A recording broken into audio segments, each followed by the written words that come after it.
युवा भारती। पेश है आज का हमारा न्यूज बुलेटिन। आइए नजर डालते हैं आज के हेडलाइंस पर।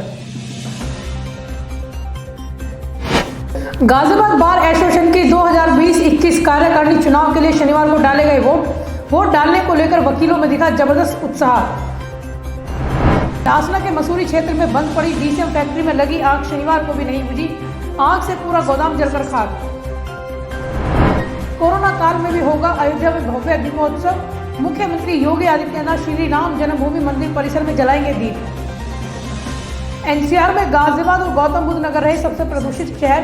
गाजियाबाद के डीएम डॉक्टर अजय शंकर पांडे ने अधिकारियों से बैठक में की समीक्षा। और गाजियाबाद के क्रॉसिंग रिपब्लिक से गायब व्यापारी को सराय काले खान से पुलिस ने ढूंढ निकाला, डिप्रेशन के चलते घर से गया था व्यापारी। गाजियाबाद बार एसोसिएशन के 2020-21 कार्यकारिणी चुनाव के लिए शनिवार को वोट डाले गए। मतदान को लेकर वकीलों में जबरदस्त उत्साह देखा गया। दोपहर तक करीब 40% वकीलों ने वोट डाल दिए थे। मतदान को लेकर सुरक्षा व्यवस्था कड़ी की गई थी। कोरोना संक्रमण के समय हो रहे वोटिंग के दौरान कोरोना प्रोटोकॉल का पूरा ख्याल रखा गया। वकीलों को मास्क के साथ ही मतदान कक्ष में प्रवेश की इजाजत दी जा रही थी। शनिवार देर शाम को नतीजे आ जाएंगे। अध्यक्ष पद पर वरिष्ठ अधिवक्ता सत्यकेतु सिंह, नाहर सिंह यादव और मुनीश त्यागी के बीच त्रिकोणीय मुकाबला है। गाजियाबाद बार एसोसिएशन के वर्ष 2020 और 21 की कार्यकारिणी के गठन के लिए शनिवार को मतदान हुआ। मतदान को लेकर सुबह से ही अधिवक्ताओं में भारी उत्साह दिखा। कोरोना काल में हो रहे मतदान में एक तरफ जहां संक्रमण से बचाव के लिए विशेष उपाय किए गए, वहीं दूसरी ओर सुरक्षा व्यवस्था के लिए विशेष इंतजाम भी किए गए। बार एसोसिएशन के चुनाव के लिए सुबह 8 बजे से मतदान शुरू हुआ। अध्यक्ष पद के उम्मीदवार नाहर सिंह यादव, मुनीश कुमार त्यागी और सत्यकेतु सिंह ने सुबह ही अपने मताधिकार का प्रयोग किया। बार एसोसिएशन में बनाए गए मतदान कक्ष तक पहुंचने के लिए अधिवक्ताओं को डबल बैरिकेडिंग से होकर गुजरना पड़ा। अधिवक्ताओं के पहचान पत्र और मेटल डिटेक्टर से जांच के बाद ही उन्हें मतदान कक्ष में प्रवेश दिया गया। मुरादनगर विधायक अजीत पाल त्यागी और पूर्व सांसद नरेंद्र कश्यप ने भी बार एसोसिएशन के चुनाव में भाग लिया। मतदान कक्ष में इस बार अधिक संख्या में वोटिंग के लिए बूथ बनाए गए हैं। साथ ही मतदाताओं के हाथ सैनिटाइज करने के साथ ही सोशल डिस्टेंसिंग बनाए रखने पर भी विशेष ध्यान दिया गया। इस बात का भी ध्यान रखा गया कि अधिवक्ता मास्क लगाकर ही मतदान कक्ष में प्रवेश करे। चुनाव अधिकारियों के हाथों में भी दस्ताने थे, वे दस्ताने पहनकर ही चुनाव प्रक्रिया को संपन्न कराते हुए दिखे। चुनाव अधिकारी विजय गौड़ ने बताया कि बार एसोसिएशन की कार्यकारिणी के गठन के लिए इस बार 2221 अधिवक्ता अपने मताधिकार का प्रयोग करेंगे। बार एसोसिएशन के चुनाव में अध्यक्ष पद के लिए नाहर सिंह यादव, मुनीश त्यागी और सत्यकेतु सिंह के बीच त्रिकोणीय मुकाबला है। वहीं सचिव पद के लिए कपिल देव त्यागी, ललित मोहन शर्मा, मनमोहन शर्मा, नितिन यादव और विकास चौधरी के बीच कड़ा मुकाबला है। वरिष्ठ उपाध्यक्ष पद के लिए अजय पाल सिंह, सतीश शर्मा, विद्याभूषण शर्मा, विक्रम सिंह के बीच मुकाबला है। कोषाध्यक्ष पद के लिए गजेंद्र त्यागी, सचिन गुप्ता और विपिन कुमार के बीच त्रिकोणीय मुकाबला है। कनिष्ठ उपाध्यक्ष पद के लिए आदेश कुमार, अनुज सिसोदिया, बिट्टू शर्मा, परमजीत सिंह और सुमित कुमार त्यागी चुनाव में खड़े हुए हैं। सह सचिव प्रशासन पद के लिए अंकित त्यागी, राहुल कुमार और सुरेंद्र कुमार के बीच मुकाबला है। सह सचिव पुस्तकालय पद के लिए पूनम गुप्ता और उमंग खरखोदिया के बीच सीधी टक्कर है। ब्यूरो रिपोर्ट, युग करवट न्यूज। दिल्ली में बढ़ते प्रदूषण को देखते हुए सुप्रीम कोर्ट के आदेश के तहत गाजियाबाद डीएम अजय शंकर पांडे ने दीपावली के दिन 2 घंटे आतिशबाजी छुड़ाए जाने की अनुमति दी है। दिवाली पर लोग रात 8 बजे से रात 10 बजे तक पटाखे छुड़ा सकते हैं, लेकिन यह अनुमति पीएसओ द्वारा अधिकृत ग्रीन पटाखे छुड़ाए जाने की होगी। डीएम अजय शंकर पांडे ने कड़ी चेतावनी दी है कि निर्धारित समय से पूर्व पटाखे छुड़ाए जाने पर संबंधित व्यक्ति के खिलाफ तो कार्रवाई की ही जाएगी, साथ ही जिस दुकानदार से पटाखे खरीदे गए हैं उस दुकानदार के खिलाफ भी कार्रवाई होगी। इसके लिए जिले में विभिन्न अधिकारियों की टीमें गठित की गई हैं। जो अवैध रूप से पटाखे छुड़ाने वालों की निगरानी करेंगी। गाजियाबाद पुलिस को उस समय बड़ी राहत मिली जब क्रॉसिंग रिपब्लिक से गायब एक व्यापारी की लोकेशन मिल गई है। डिप्रेशन के चलते व्यापारी अपने घर से निकल गए थे। पहले वे हरिद्वार पहुंचे, उसके बाद वहां से बस से सराय काले खान बस अड्डा पहुंचे। वहां से कहीं और जाते इससे पहले ही पुलिस ने उन्हें दबोच लिया। एक दिन पहले राजनगर एक्सटेंशन से एक अन्य लापता कारोबारी को पुलिस ने कोलकाता से बरामद किया था। गाजियाबाद के विजयनगर थाना पुलिस को शुक्रवार शाम को सूचना मिली कि क्रॉसिंग रिपब्लिक सोसाइटी में रहने वाले एक कारोबारी का अपहरण कर लिया गया है। सूचना मिलते ही पुलिस की कई टीमें गठित करके आगे की कार्रवाई शुरू कर दी गई, लेकिन पुलिस की जांच में पता चला कि कारोबारी का अपहरण नहीं हुआ है, बल्कि वो खुद ही कहीं चले गए हैं। पुलिस अभी कारोबारी अजय कुमार मिश्रा को बरामद करने का प्रयास कर ही रही थी कि देर रात सूचना मिली कि लापता कारोबारी ने मोबाइल फोन से अपने भाई को कॉल की है। सर्विलांस के माध्यम से यह पता चला कि उस समय की लोकेशन दिल्ली के सराय काले खान अंतर्राज्यीय बस अड्डे की थी। जानकारी मिलते ही पुलिस की टीम सराय काले खान पहुंच गई और व्यापारी को सकुशल बरामद कर लिया। व्यापारी अजय कुमार मिश्र ने बताया कि वह मूलतः बिहार के रहने वाले हैं। वहां पर उनकी गैस एजेंसी और पेट्रोलियम का कारोबार है। कुछ दिन पहले उनके बच्चे दिल्ली में रह रहे थे।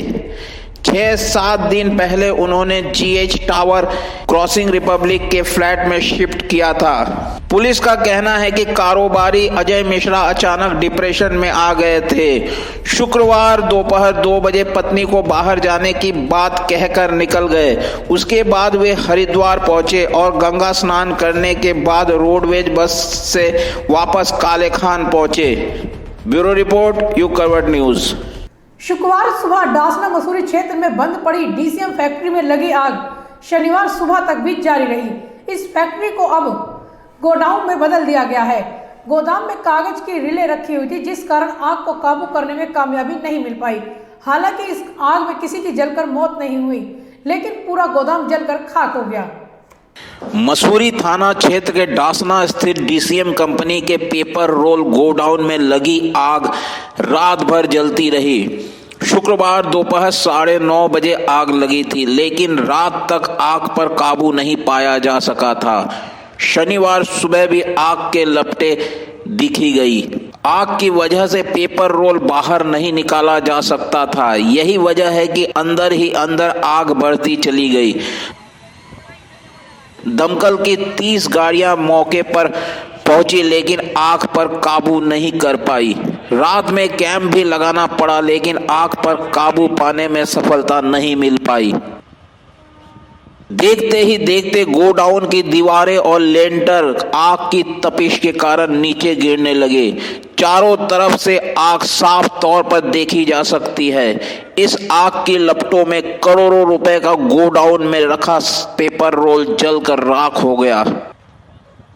शुक्रवार सुबह एक फैक्ट्री के गोदाम में आग लग गई थी। इसकी सूचना सुरक्षा गार्डों ने तुरंत संचालक, फायर ब्रिगेड और पुलिस को दी। मौके पर पहुंची फायर ब्रिगेड की गाड़ियों ने आग को काबू में करने की कोशिश की। हालांकि शनिवार सुबह तक आग पर पूरी तरह काबू नहीं पाया जा सका। ब्यूरो रिपोर्ट, युग करवट न्यूज। कोरोना के प्रभाव का अयोध्या में दीपोत्सव मनाने के उत्साह पर कोई प्रभाव नहीं पड़ने वाला है। मुख्यमंत्री योगी आदित्यनाथ ने अधिकारियों को इस बार अयोध्या में भव्य दीपोत्सव का आयोजन करने के निर्देश दिए हैं। दीपोत्सव में खुद मुख्यमंत्री योगी आदित्यनाथ शामिल होंगे। वह श्री राम जन्मभूमि मंदिर परिसर में दीप जलाएंगे।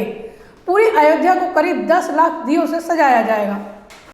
भले ही कोरोना संक्रमण का खतरा अभी गया नहीं है, लेकिन दीपावली पर इस बार अयोध्या में भव्य दीपोत्सव का आयोजन किया जा रहा है।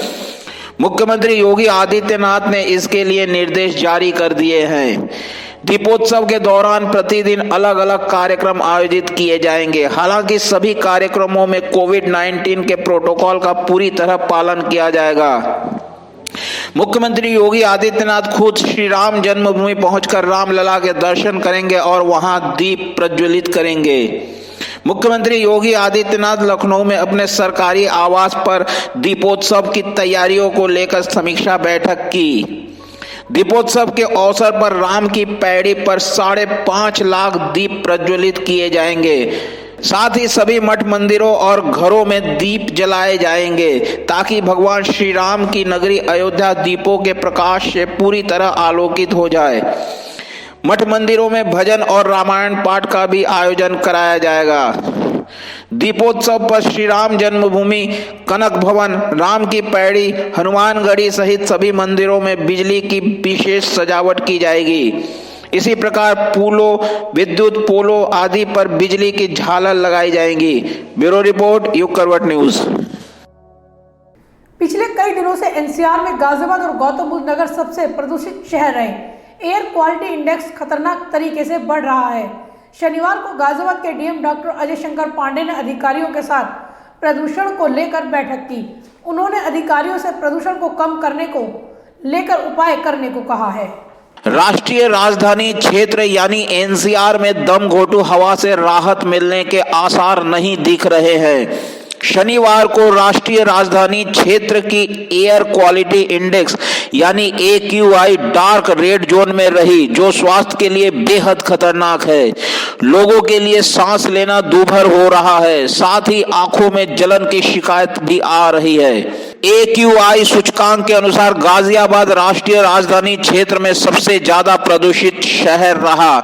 यहाँ की AQI 432 दर्ज की गई, जबकि नोएडा और ग्रेटर नोएडा की AQI 418 दर्ज की गई। गाजियाबाद में बढ़ रहे प्रदूषण को लेकर डीएम अजय शंकर पांडे ने शनिवार को कई विभागों के अधिकारियों की बैठक ली।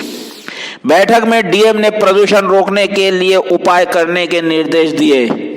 नोएडा, गाजियाबाद और ग्रेटर नोएडा कई दिनों से डार्क जोन में है।